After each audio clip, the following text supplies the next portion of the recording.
of all, it is not a program that envisages any direct action of Negroes for the uplift of their socially depressed masses. In the very conception of the program, such work is to be attended by the nation, and Negroes are to be the subjects of uplift forces and agencies to the extent of their numbers and need. Another difficulty is that the effective organization of this plan of protests and agitation involves a large degree of inner union and agreement among Negroes. What is he saying here is, what you're doing as an organization, NAACP, is that you're leaving black folks to be the subject of government agencies and to be the subject of other people. And this is not a correct program. You do not have a program by means of which black people uplift themselves through their own strength and power and resources. And therefore, this is a program doomed for failure. He asked them to confront the issues of the fact that blacks were in segregated schools. And what are we going to do about that? How are we going to improve these schools and work with these schools as they are and change them in our best interest? Instead of, as I will talk about later, living these dreams of the NAACP about some future integrated society.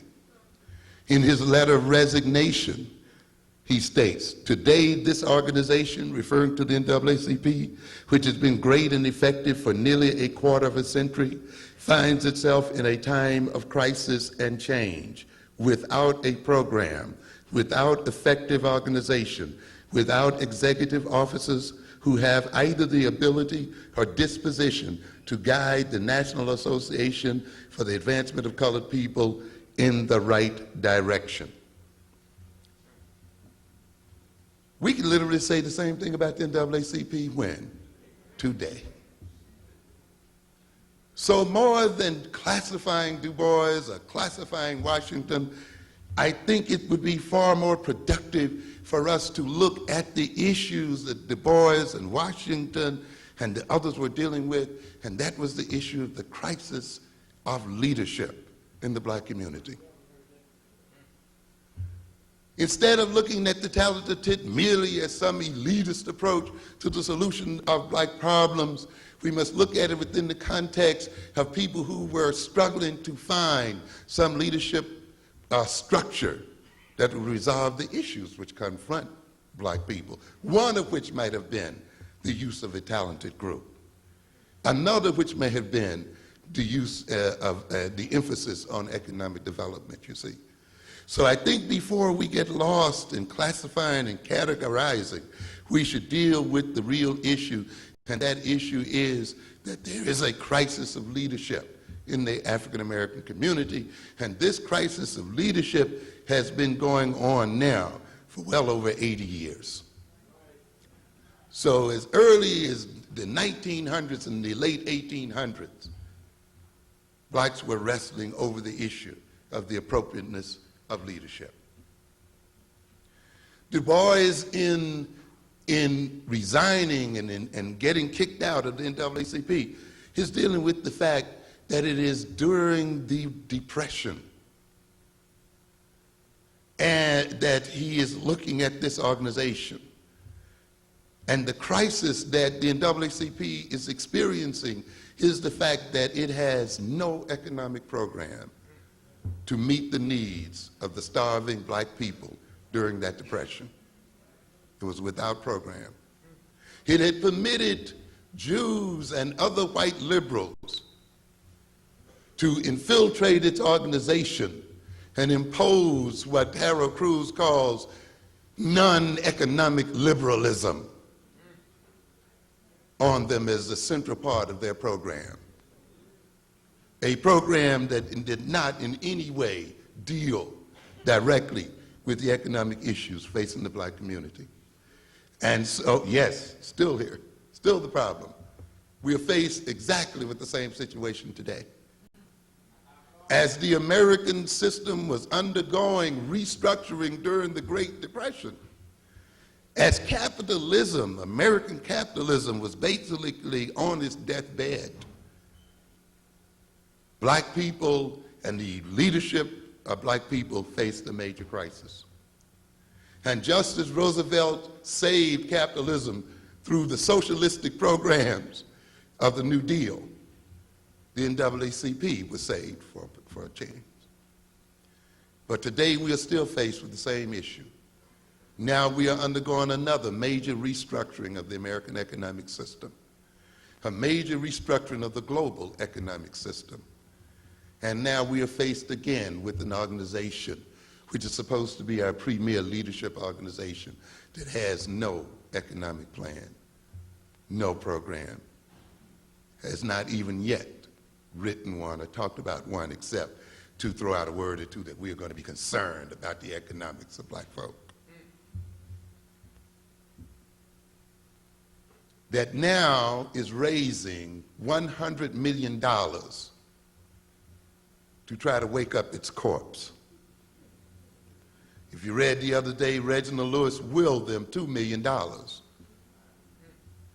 And they are in the process of raising $100 million so that they can continue to impose their destructive leadership on black people in America.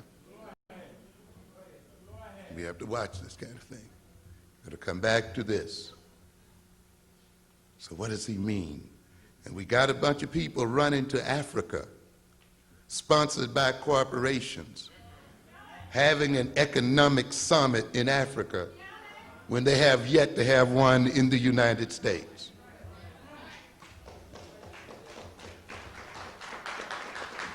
For the key to economic development on that continent is right here on this one.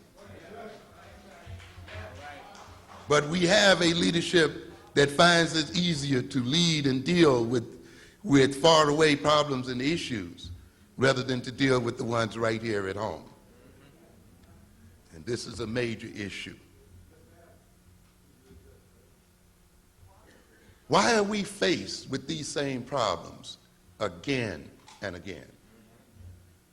Why do they never end? Because, ladies and gentlemen, ultimately the problem is not an economic problem so much as it is the problem of white domination of African people. That's the issue. This is the reason why I tell people you must study the psychology of domination even before you study the psychology of racism. Because racism is just a species, a subclass of domination. It is merely a rationalizing of the domination of one race by another. You must recognize then that domination is a problem, particularly for the dominated, and that the dominant dominate because it is to their what? Benefit to do so, because they benefit from it. Which means then that they benefit from the problems of the dominated. It's the problems of African people that are productive and beneficial for those who dominate us. Consequently, they must never release us from our problems because our problems are so profitable for them. This is what you got to keep in mind. Know the essence of domination is that the dominated must be made to do what? Work against their best interest. Or otherwise, what is the point? You're not brought under domination to work for what? Your own best interest. You're dominated to work in the best interest of those that dominate you. So to be dominated means, if you're not aware and awake and alive and conscious, that you're going to work against your own best interest as a people.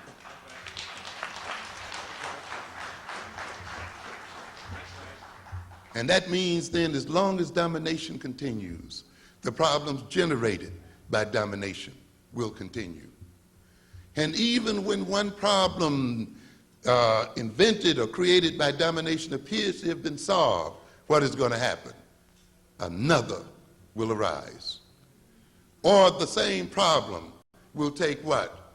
A different form. So if it was the Great Depression in the late 20s and in the 30s, it's called global restructuring in the 1990s. But all in all, it means the same thing, being out of job, out of work, homeless, and in the street, no matter how you describe it. Because the other people who dominate the system are going to shed you first before they shed themselves or anyone else. And the game continues, which ultimately means then, ladies and gentlemen, any solid black leadership must see the overthrow of the domination of whites as the ultimate solution.